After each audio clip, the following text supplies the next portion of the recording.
Hey guys, welcome to another Ministry Minutes. My name is Kevin. I'm a musician here at Stick. I play the flute, drums, and piano. Hi, I'm Janessa. I'm also a musician here, and I play the guitar and I also sing. And I'm Sam, and I don't know that I call myself a musician, but I do sing here as well.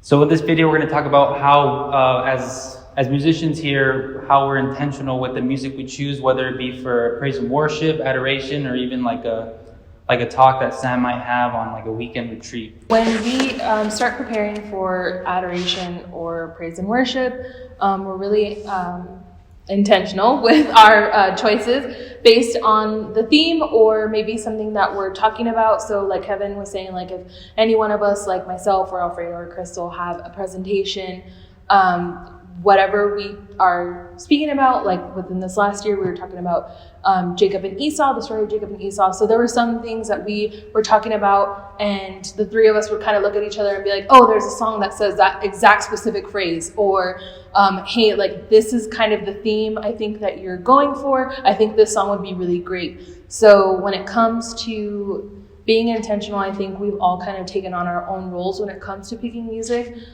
Kevin, you're a music major, so like you really know like the ins and outs about that, and Kevin's going to get into that a little bit later. And then Janessa, because you're an instrumentalist, you play guitar, that also comes into play of a couple other things that we take a look at as we start to prepare. But really when it comes down to being intentional, it is just saying like, hey, I think this song would really fit because you're talking about X, Y, and Z, or hey, you said this one specific key phrase and this song says that exactly, whether it's something from scripture or maybe it's just a quote or something that we kind of had stuck in our heads. We're like, hey, that song says exactly that. Let's see if we can like work that in there. So when you guys at home or at your parish start choosing music for certain things, I think that's a really good starting point to take a look at. Yeah, and then there's a really good song that we've been trying to do up here for a while. It's called "Tell Your Heart to Beat Again" by Danny Goki, and it talks about loss. So like there's certain phrases like Sam said where it's like it's hinting at the theme, like the overall theme of the song. And if your presentation or your adoration is going towards like loss, for example, that's an example of a song, and being intentional with the type of song you're choosing. Using that song as an example, talking about like loss and grief, when you're trying to, we're really, like I said, and we keep repeating, being intentional with your song choices, that also leans into the kind of atmosphere that you're trying to create. And I think that that's something that we take very seriously here, especially when we get confirmation groups. A lot of our young people have never experienced adoration in this capacity before with this many people, but it's still such an intimate setting, and we're very aware of that. So when we're trying to create a certain atmosphere to keep that intimate, even though there may be 100 people in the chapel with us, we're trying to keep it intimate. And so when we choose the music for that to help create that atmosphere, that's where the intentionality really comes into play, because it makes a really big difference just in kind of the way everything kind of creates this big crescendo to this big pivotal moment in the weekend. So now we're going to move on to some tips that I might have to like the incoming musicians or somebody that wants to just learn something new. So like for your beginning musicians, when you're playing piano for like adoration or praise and worship, you don't have to get all complicated. We use this thing called CCLI, where it gives you the music, it has the lyrics, but it also has chords on top. So it can be as simple as just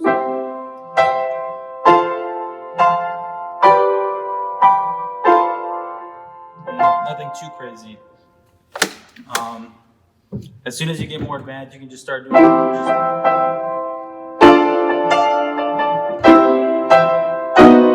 something like that. But just if you're starting out, just nothing too crazy. And then in terms of improvisation, what I've learned while playing piano is that sometimes when you're having adoration or something, or somebody's giving a talk, and you have no idea how long they're going to take, you can start out by playing something quiet.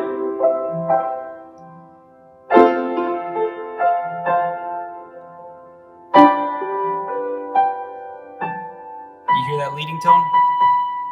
It wants to finish, but there's something called the deceptive cadence. So instead of going back to the 1, so instead you go.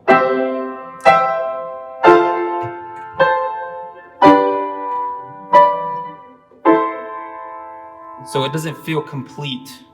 So you can keep on doing.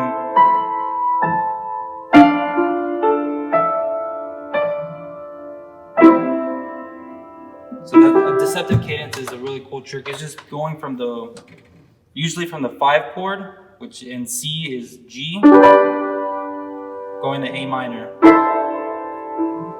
that's a really cool trick I've learned. I think something that I've just kind of picked up like along the way is keeping in mind that it doesn't have to be like absolutely perfect. It's just you're trying your best and it's for the Lord. So at the end of the day, it doesn't matter if you sound like, Beyonce or if you sound absolutely terrible. If God gave you a voice, let him hear it. And if he didn't, make him regret it. So I heard that at a conference one time and I tell that to everybody who comes in here. But I think one of the biggest things that we talk about a lot as a music team is really just talking about how important it is to make sure that whatever key it's in or whatever the vocal range is comfortable for everybody. So if it's something that, specifically I'm singing or Janessa is singing, we have slightly different registers. So I can sing a little bit higher than she can, and she can sing a lot lower than I can. So that will, 1, determine who's going to take the lead, depending on what the song is, and 2, it'll determine what key we're in. And so if it's something that is a little bit more comfortable for one over the other, we're the ones that take the lead for that specific song. And if it's something that just doesn't work for either one of us, we either see about transposing it and choosing a different key, which Janessa's going to talk about in a little bit, or we just pick another song altogether. That's another thing about being intentional with your music, is sometimes the song that you really, really want to do is something that just doesn't work for you specifically or for somebody on your team. And at the end of the day, like, it's not about you, it's about the atmosphere that you're creating, and it's about the young people that you're serving. So even though you like this one song a lot and it has this really cool like Beyonce run that you really want to do, if it doesn't fit the atmosphere, or if it's something that is just not possible for everybody to do together, you're gonna have to kind of let go of that a little bit. So I think another thing that we didn't really talk about, but now that we're here talking about it, I'm thinking about it. Flexibility is another thing that you really have to have, because sometimes there's even been times where we're in adoration and we had a set list ready to go and we're all comfortable with it, and then in that moment something is said or something changes and just like the atmosphere changes entirely, and you're like, you know what, this song just doesn't fit anymore, and like, hey, can we swap this out for this instead?